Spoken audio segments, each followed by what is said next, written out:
Bonjour à nouveau et bienvenue sur The Master's Voice. Je suis Célestial et vous êtes les bienvenus sur cette chaîne. Veuillez mettre la vidéo en pause un instant et consulter la boîte de description pour voir de quoi il s'agit aujourd'hui. Ensuite, ajustez le menu des 3 points en haut. J'ai revu les vidéos et vraiment, si vous n'ajustez pas les paramètres en haut, la vidéo paraît très granuleuse. Mais honnêtement, j'enregistre ceci en 1080p, qui est dans la résolution la plus élevée possible.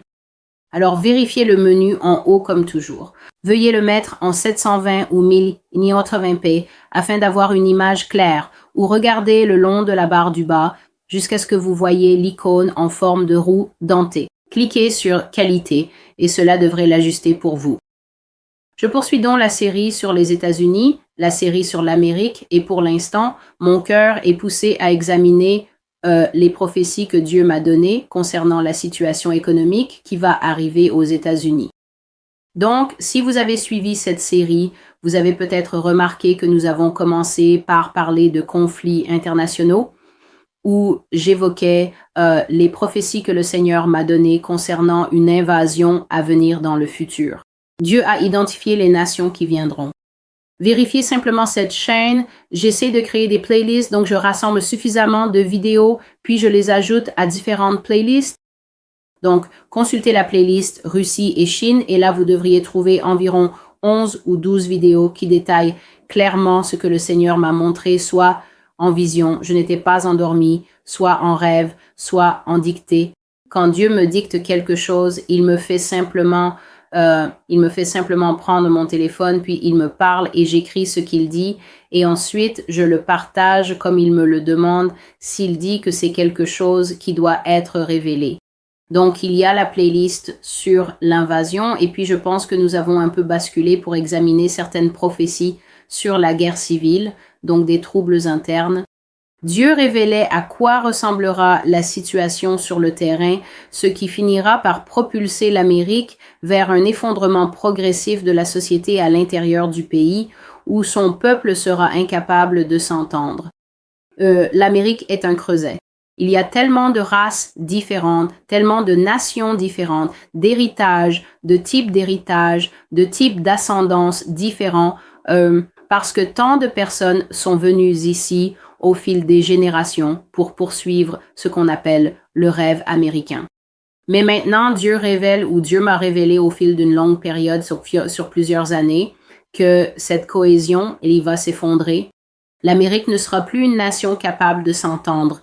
Les gens seront divisés selon de nombreuses lignes différentes, des lignes religieuses, des lignes partisanes, des lignes politiques, des lignes de couleur de peau, et cette agitation finira par faire basculer la nation dans une situation où des citoyens, même des citoyens qui ont toujours été ici, prendront les armes et iront en guerre les uns contre les autres.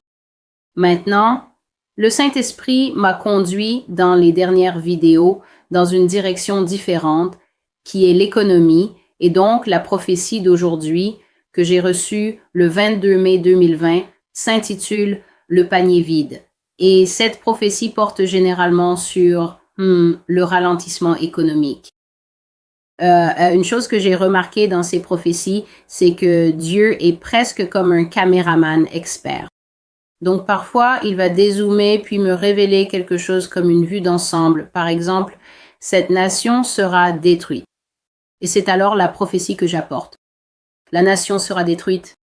Et puis parfois, l'objectif va zoomer sur un aspect particulier de la destruction. Je me souviens donc qu'il y a eu une prophétie où j'ai partagé que Dieu m'avait donné un rêve dans lequel j'étais assise dans un cercle de femmes. J'étais dans le cercle le plus extérieur et les femmes influentes, les femmes de pouvoir et celles qui étaient liées au pouvoir étaient assises au centre et ce que ces femmes tramaient n'était rien de moins que la destruction de la nation. Elles planifiaient que la nation brûle. Elle prévoyait que la nation soit démolie. Elle prévoyait de mettre en scène des événements, des situations, des processus et des politiques qui finiraient par faire tomber l'Amérique de sa position élevée. Et c'était des femmes américaines et elles planifiaient une sédition, n'est-ce pas? Donc, cette vidéo se trouve quelque part sur le blog. Je Je ne me souviens plus laquelle c'est, mais une chose que vous pouvez faire, c'est de vérifier les boîtes de description pour naviguer facilement dans la vidéothèque et découvrir de quoi parle chacune d'elles. Donc, vous pourriez être en mesure de trouver celle dont je parle. Ainsi, Dieu va zoomer et montrer que cette chute ne sera pas accidentelle.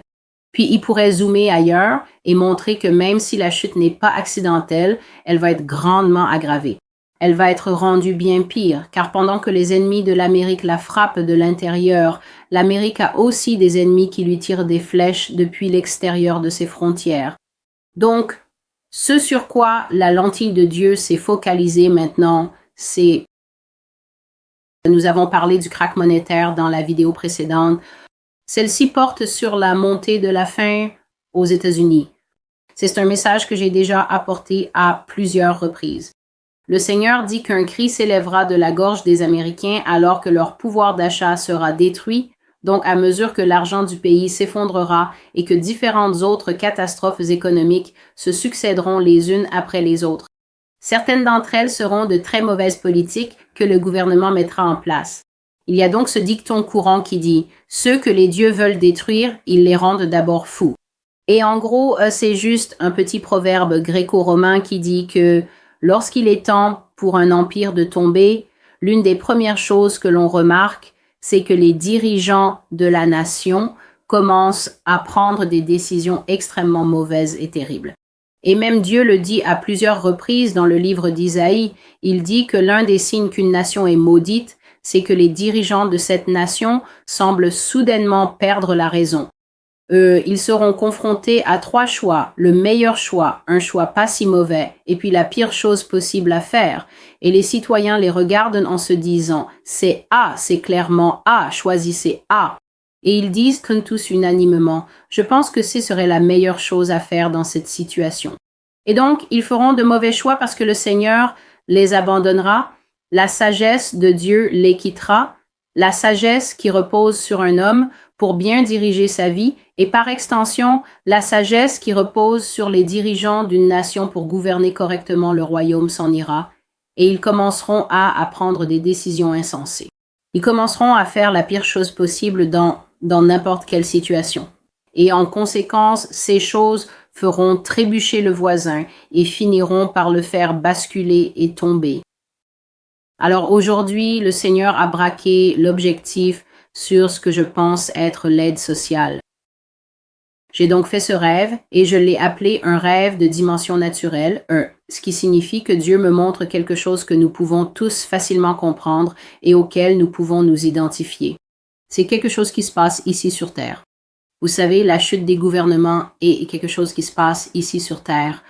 Si vous visitez le blog régulièrement, vous devriez maintenant savoir que parfois je vois des choses qui n'ont rien à voir avec ce qui se passe ici sur Terre, des choses qui se produisent dans le domaine spirituel, bien au-delà de notre vue.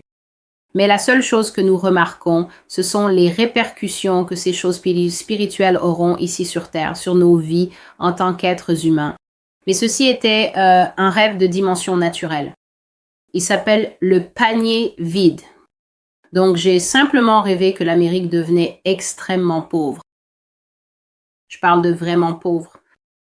Je parle de la vraie pauvreté, le genre de pauvreté sur laquelle l'Amérique fait constamment des documentaires à propos des pays des autres. Les gens avaient du mal à mettre de la nourriture sur la table et tous les luxes et les délicatesses auxquels les Américains sont habitués. Cela pouvait aller de la Xbox, des baskets de marque, jusqu'à des petits luxes simples que d'autres nations. Par exemple, en Europe, lorsqu'elles traversaient leurs propres difficultés il y a longtemps, connaissent très bien. Simplement pouvoir obtenir quelque chose comme du lait ou du fromage. Ces choses-là ont été considérées comme des luxes dans d'autres pays lorsqu'ils ont traversé de graves difficultés économiques et c'est ce genre de pauvreté qui est arrivé en Amérique. Les luxes et les délicatesses, le vin, le fromage, les choses raffinées ont complètement disparu de la vie réelle. En fait, tout au long du rêve, quelque chose continuait d'apparaître écrit dans l'air.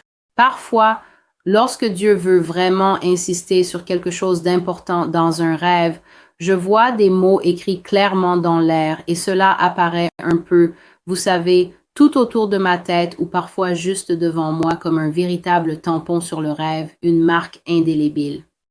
Et les mots que j'ai vus dans ce rêve, ou plutôt le mot que j'ai vu, étaient les lettres week, week, et donc cela ne cessait de tamponner le rêve week, week, alors que je voyais les images défiler derrière ces lettres.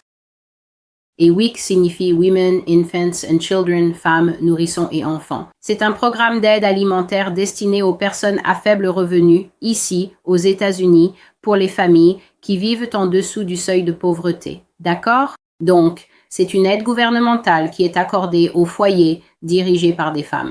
Il n'y a donc pas d'homme dans le foyer, c'est une femme et ses enfants. Et cette femme reçoit une aide gouvernementale qui lui permet d'acheter de la nourriture, de payer les soins de santé et de couvrir quelques factures de base. Je parle de garder les lumières allumées, de maintenir le chauffage et peut-être de mettre une partie de l'aide pour le loyer, qu'elle travaille ou non. Donc, le WIC est la mince ligne bleue entre une femme qui meurt de faim avec ses enfants à la maison ou une femme qui peut au moins acheter la céréale la moins chère du rayon comme minimum de nutrition pour ses enfants. Donc les États-Unis sont entrés dans une grave récession économique et j'ai vu dans le rêve que les gens avaient très faim. Les gens avaient très faim et parce qu'ils avaient faim, ils étaient très en colère. Les gens étaient extrêmement en colère dans ce rêve et j'ai vu que contrairement à d'autres endroits, dans d'autres nations, alors que les gens commencent à avoir faim, à souffrir, ils s'adoucissent. Les gens s'adoucissent, frères et sœurs, pendant les périodes de souffrance et parfois c'est pour cela que Dieu permet que la souffrance soit un moyen de ramener le cœur d'une personne ou le cœur d'un peuple vers lui. En tant que chrétien, j'entends tout le temps que des gens choisissent d'être athées. Gardez toujours à l'esprit, quelle que soit votre position théologique, ne pensez pas que vous avez hérité cela d'on ne sait où. Ne pensez pas que cela vous est imposé par la société. Vous devez comprendre, en regardant cette vidéo, que quelles que soient les décisions que vous prenez sur le plan théologique, ce sont vos propres choix. C'est pourquoi Dieu ne va pas demander à votre mère, votre père, votre meilleur ami, votre pasteur ou toute autre personne de se tenir à vos côtés pour donner une explication de la vie que vous avez menée. Vous choisissez d'être athée, vous choisissez d'être agnostique, vous choisissez de croire, il y a cette expression, au grand monstre en spaghetti volant. Quelle que soit la décision que vous prenez, c'est vous qui faites ce choix et vous vous tiendrez seul devant le Seigneur. Ainsi, Dieu permet la souffrance comme faisant partie de la condition humaine. Dieu n'est pas l'auteur de la souffrance. La souffrance est le résultat final du péché qui fait partie du monde. Nous vivons dans un monde déchu à cause des choix que notre premier père et notre première mère, Adam et Ève, ont faits. Et à cause de cela, le péché est entré dans le monde et, avec le péché, toutes les tentacules hideuses qu'il entraîne. Lorsque vous voyez un toxicomane dans la rue dans un état terrible et délabré, lorsque vous voyez une personne qui a perdu la vie parce qu'elle en est à son 5e avortement ou quelle que soit la situation, ce sont là les tentacules du péché qui suivent le choix initial de péché. Ainsi, Dieu permet que la souffrance fasse partie de l'histoire humaine et la raison en est que, la plupart du temps, lorsque les gens souffrent, ils s'adoucissent. Une personne peut être très dure et très fière, mais si cette personne perd son entreprise, perd son droit d'exercer la médecine, le droit, la comptabilité ou quoi que ce soit, perd sa place à l'école s'il a traîné, couché avec des filles, vapoté et n'a pas prêté attention à son éducation. Lorsqu'il perd sa place à l'école, cela provoque un choc dans son système. Il y a alors ce moment où l'on se dit « Oh, il est possible que je perde ce privilège. Oh, cette situation n'était pas éternelle. Il est possible que quelque chose me soit retiré. » Et alors, les gens s'adoucissent. Et quand ils s'adoucissent, ils passent généralement par une phase où ils s'apitoient sur leur sort et ressentent du remords. Mais ensuite, pour la plupart des gens, s'ils tombent assez bas, la fierté disparaît. Et frères et sœurs, la fierté est un très mauvais bouclier qui nous sépare de Dieu.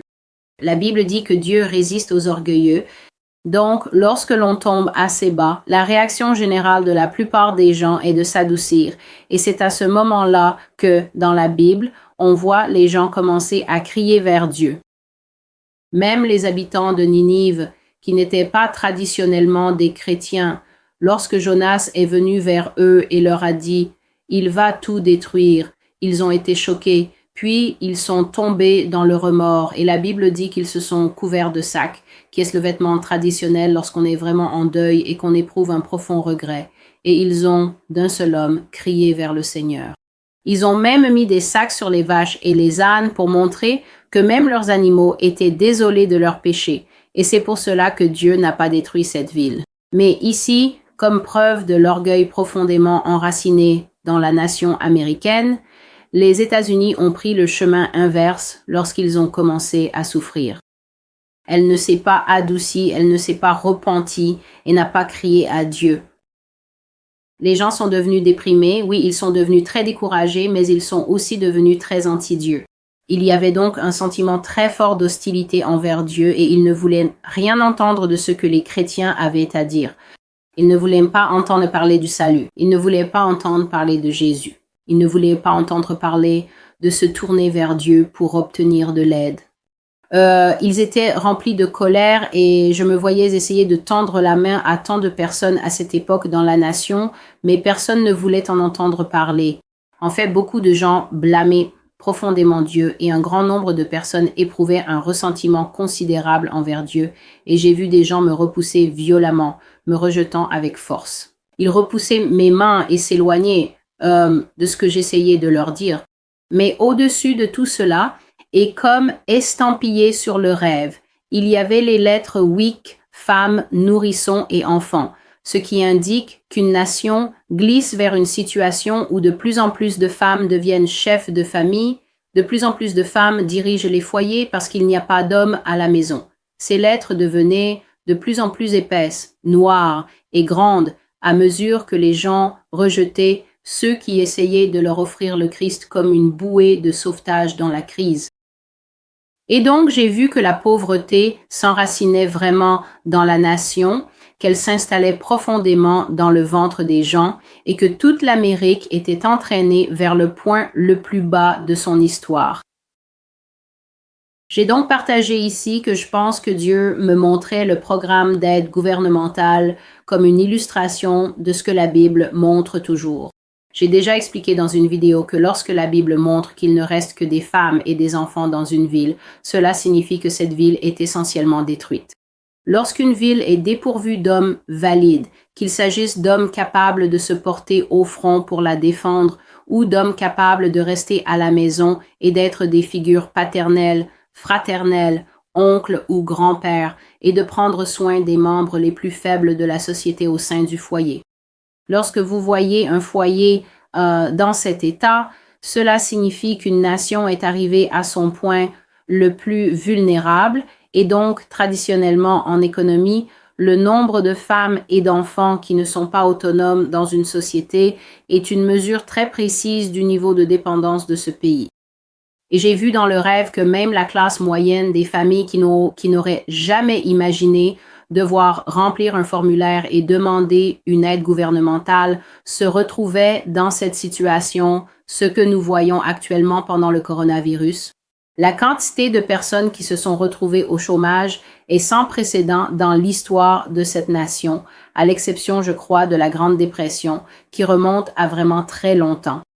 Mais la classe moyenne, des mères et des familles de la classe moyenne qui n'avaient jamais eu à demander de la nourriture, jamais eu à demander une aide au logement, jamais eu à demander une aide médicale ou financière. J'ai vu qu'elle devait recourir à ce programme WIC et c'était ça, le rêve.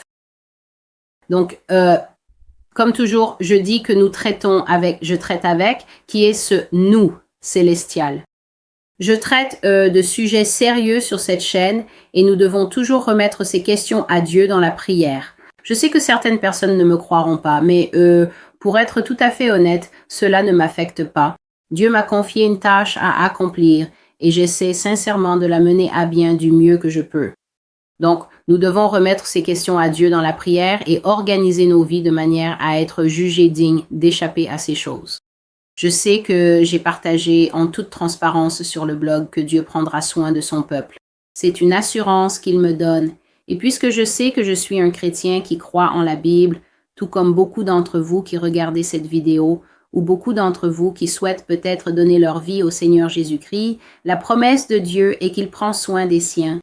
Donc, cette promesse n'est valable que si vous faites partie des siens.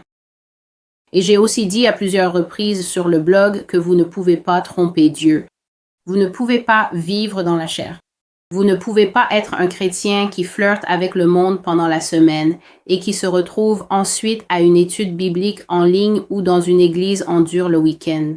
La Bible dit, ne vous y trompez pas. Dieu ne se laisse pas moquer, que chacun recevra selon ses œuvres, selon ce qu'il a fait. Et la Bible enseigne aussi que le cœur est une autoroute ouverte vers Dieu. Il n'y a rien que vous puissiez cacher à Dieu. Vous ne pouvez même pas lui cacher les pensées de votre esprit, alors il sait si vous êtes à lui ou non. Et l'une des choses qui devrait nous réconforter à mesure que nous avançons dans ces temps, c'est que Jésus a dit « Mes brebis entendent ma voix et elles me connaissent ». Entendre la voix du Seigneur, ce n'est pas seulement ce que tant de gens passent leur temps à faire, c'est-à-dire « Oh Dieu, donne-moi un rêve prophétique. Oh Dieu, montre-moi une vision, qu'un ange vienne me rendre visite. » Frères et sœurs, nous sommes dans ces temps maintenant, honnêtement, soyons simplement réalistes dans cette émission un instant. Ce dont nous avons besoin plus que tout, plus que l'or et plus que l'argent, même si je ne vais pas les dénigrer, l'or et l'argent sont très utiles quand il se passe des choses dans l'économie ou dans les nations en général. Peut-être que vous n'êtes pas américain en regardant ceci, mais vous traversez quand même des difficultés économiques et le bouleversement de votre pays, alors que nous voyons ce virus balayer tous les protocoles et toutes les politiques gouvernementales que nous avions en place depuis des années. Elles échouent. Elles se révèlent inefficaces pour une raison ou une autre. Je ne dis pas qu'elles ne sont réellement pas efficaces. Il se peut qu'on les empêche d'être appliquées, d'être efficaces. Mais pour une raison quelconque, vous pouvez constater que la vie est extrêmement précaire. Ce dont vous avez besoin plus que d'argent, plus que de vous préparer, c'est de la sagesse divine. Alors, lorsque Jésus dit « Mes brebis entendent ma voix et elles ne suivront pas un étranger », ce dont vous avez besoin par-dessus tout, c'est d'entendre la voix de l'Esprit de Dieu en ces temps. Dieu est un tel stratège. Dieu a tout mon respect. Je vous le dis, il n'y a aucun être sur cette planète ou dans l'univers qui soit plus sage que Dieu. Il m'est arrivé de lutter pour résoudre certaines choses dans ma vie et le Seigneur me parle simplement d'un verset et c'est comme les Transformers. Tout s'éclaire d'un coup et je me dis « Pourquoi n'ai-je pas vu cela? Pourquoi n'ai-je pas pensé à le faire de cette façon ?» Le Seigneur Jésus-Christ résout les Rubik's Cube en une fraction de seconde.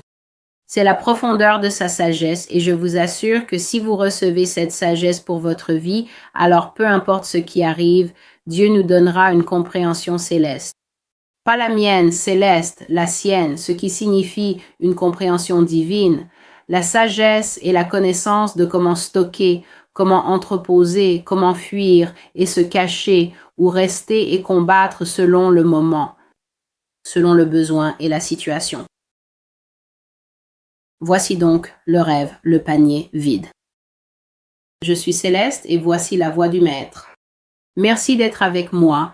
Je reviendrai avec une autre vidéo dès que possible. Je tiens à remercier ceux qui soutiennent mon ministère. Et petite précision ici, si vous êtes touché pour envoyer un don ou une offrande à ce ministère, merci de privilégier PayPal plutôt que Cash App, car Cash App peut parfois poser problème. Merci beaucoup. Que Dieu vous bénisse. Que Dieu garde chacun d'entre vous. S'il vous plaît, ne vous laissez pas troubler par les tempêtes que nous voyons actuellement souffler aux États-Unis. Rappelez-vous que j'ai partagé une parole sur le blog. Elle se trouve dans, je crois, l'une ou les deux prophéties intitulées « Informations rédigées, révélées ». Et Dieu a dit qu'à mesure que les États-Unis commenceraient à traverser leur changement, la télévision deviendrait la vedette de la maison. Il l'a dit plus d'une fois. Il a dit que la télévision deviendrait la vedette de la maison, car sur nos écrans de télévision, nous allons commencer à voir des choses qu'aucun œil n'a vues, qu'aucune oreille n'a entendues et qui n'ont jamais traversé l'esprit de l'homme. La télévision va commencer à révéler des choses, des informations censurées, dévoilées, des choses cachées, mais aussi des événements, des séquences et des choses qui se produisent et que nous n'aurions jamais pensé voir de notre vivant. Et l'une des choses qu'il m'a dites, personnellement, c'est que ces choses auront un pouvoir incroyable de distraction et que nous ne devrions pas laisser nos cœurs s'y laisser emporter. Donc, même si je ne dis pas du tout que nous devrions vivre dans l'ignorance de ce qui se passe, je dis, comme Jésus l'a dit, que votre cœur ne se trouble pas. Gardez les yeux fixés sur Dieu. Soyez pleins de courage. Notre champion et notre roi a vaincu le monde, y compris l'Amérique. Que Dieu vous bénisse. Ici Célestial. Merci d'être avec cette chaîne. Merci de partager les vidéos. Merci de vous abonner à la chaîne. Merci de visiter le blog.